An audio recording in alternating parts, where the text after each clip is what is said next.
itu untuk jadi pemimpin itu harus jangan lagi ada yang memimpin.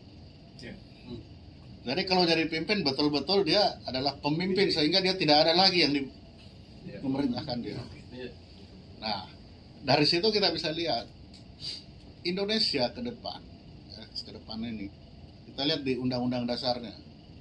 Undang-undang dasar itu presiden itu hanya petugas partai. Itu undang-undang dasar itu. Artinya kalau mau ambil presiden ke depan ya harus ketua partai. Supaya ketika dia jadi betul-betul dia sudah mengendalikan partai. Yang nanti akan mempengaruhi sang presiden. Ini fakta undang-undang dasar kita seperti itu. Jadi kalau kita menanam pohon harus tanamlah di tanah yang cocok. Nah, sama dengan ini. Undang-undang dasar kita mengatur seperti itu. Bahwa coba dilihat di mana DPR dapat memberhentikan presiden, tapi presiden tidak dapat membubarkan DPR. DPR bilang MPR, padahal MPR memecat presiden atas usul dari DPR. DPR membuat undang-undang atas persetujuan presiden, bukan presiden membuat. Nah, kalau bicara DPR, ya sudah jangan ditanya lagi.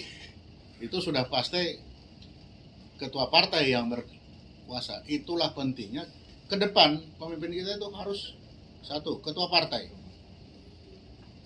Kedua, Indonesia ini bermacam-macam. Kita, Pak Bung Karno bilang, kita lahir dari persetujuan. Jadi kita bersetuju membentuk Indonesia. Dari bersetuju ini tentunya kita karena berbeda-beda ini, sehingga pemimpin itu harus tahu bahwa dia berdiri di atas perbedaan. Nah, kita bisa menemukan hal ini. Kita cari aja siapa yang bisa berdiri di atas perbedaan. Perbedaan itu dimulai dari paling dekat itu dari rumah tangga. Dari rumah tangga baru dia akan berdiri lagi di penugasannya, di lingkungannya. Nah, dari situ dia akan terbiasa dengan perbedaan semua ya, gitu. Ya mulai lalu di lingkungannya, di pekerjaannya, itu sudah kedua. Yang ketiga, Indonesia ini sangat paternalistik. Jadi dia menghormati orang tua sehingga pemimpin itu harus wise. Saya susah cari bahasa Indonesianya apa itu wise. Bijak. Kalau bijak itu bijaksana bijak sini jadi kesana kemari soalnya. Tapi kalau wise ya wise. Kata bijaksana itu sudah banyak melencengnya. Ada bijaksana bijak sini. Nah, jadi kalau tiga ini dipenuhi oleh seorang pemimpin, sejahtera lah bangsa ini.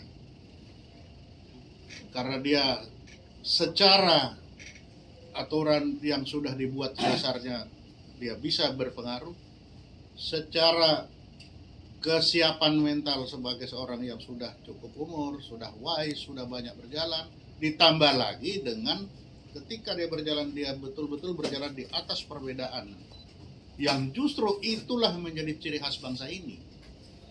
Kalau ini salah satu kita langgar, ya ke depan kita susah. Kemana kita akan berjalan? Dan ini kita harus hati-hati betul, karena sejarah membuktikan Majapahit hanya 76 tahun, Demak hanya 46 tahun, Erlangga hanya 4 tahun. Indonesia mau menuju ke 100 tahun. Untuk menuju 100 tahun tentunya kita harus mempunyai pemimpin yang memenuhi, kalau persyaratan saya 3 itu. Kalau itu terpenuhi, saya kira kita selamat bisa sampai di tempat tujuan. Karena pengalaman di kapal, kalau kapten kapal itu tidak bisa melihat arah angin, kemana arah angin, ya gelap, dia kandas di jalan. Sehingga untuk bisa melihat arah, walaupun berlawanan dengan arah angin, dia sudah tahu kita tidak bisa merubah arah angin. tapi arah pelayaran itu masih bisa dirubah. Dan itu membutuhkan wise. Wise membutuhkan cukup waktu untuk berjalan. Untuk bisa berjalan dengan baik, dia harus cukup kekuatan untuk mengatasi semua perbedaan. Saya kira itu.